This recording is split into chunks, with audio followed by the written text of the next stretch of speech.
Signature ॲस्ट्रॉलॉजीतलं सर्वात महत्त्वाचं symbol म्हणजे मनी बॅग.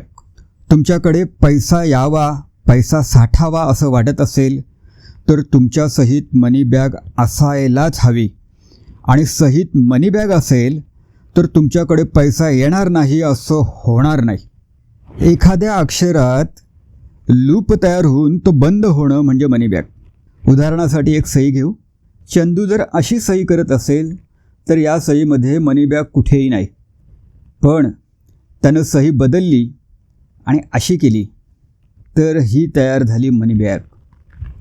ही सही चंदूला धनवान बनवणार. अर्थात आयुष्याच्या कोणत्या टप्प्यावर त्याच्याकडे पैसा येईल हे ग्रहांचे दशा, महादशा, अंतर्दशा वगैरे गोष्टी ठरवतील. कॉस्मिक एनर्जीला सिग्नल देणं हे आपलं काम आहे, ते आपण करायचं आहे. मनी बॅग पहिल्या अक्षरात यावी असं माझं ठाम मत आहे. कारण आपण सिरीजच्या पहिल्या भागात बघितलं की पहिलं अक्षर म्हणजे तुम्ही स्वतः असता. जर पहिल्या अक्षरात शक्य झालं नाही तर अन्य अक्षरांमध्ये मनी बॅग आणली तरी चालेल. काही अक्षरं अशी असतात की ज्यामध्ये मनी बॅग तयार होत नाही. एक उदाहरण घेऊ. ईशा नावाची मुलगी आहे. तर पहिल्या अक्षरात मनी बॅग हवी म्हणून ईशानं अशी काहीतरी सही केली. तर ही सिग्नेचर ॲस्ट्रॉलॉजी नाही, याला फार तर फालतूगिरी म्हणता येईल. लक्षात घ्या की मनी बॅग अक्षराच्या फ्लो बरोबर, पेनच्या फ्लो बरोबर तयार व्हायला हवी.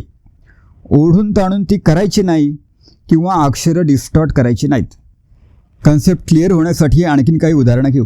ए हे अक्षर बघा किती छान मनी बॅग तयार झाली, अक्षराच्या फ्लो बरोबर झाली. बी, बीमध्ये वेगळं काही करायचं नाही, फक्त बी इथे व्यवस्थित क्लोज होईल याची काळजी घ्यायची. 2 मनी बॅग तयार होतात. डीचं पण असंच आहे, वेगळं काही करायची नाही, फक्त त्याला व्यवस्थित क्लोज करायचं आहे, मनी बॅग तयार होते. एफ, 2 मनी बॅग तयार झाल्या. जी ही मनी बॅग. स्मॉल जी मनी बॅग. एच ही मनी बॅग तयार झाली. कॅपिटल एच 2 मनी बॅग तयार झाल्या. जे, एस वगैरे. तर अशा प्रकारे अक्षराच्या, लिहिण्याच्या, पेनच्या फ्लो बरोबर मनी बॅग तयार व्हायला हव्यात.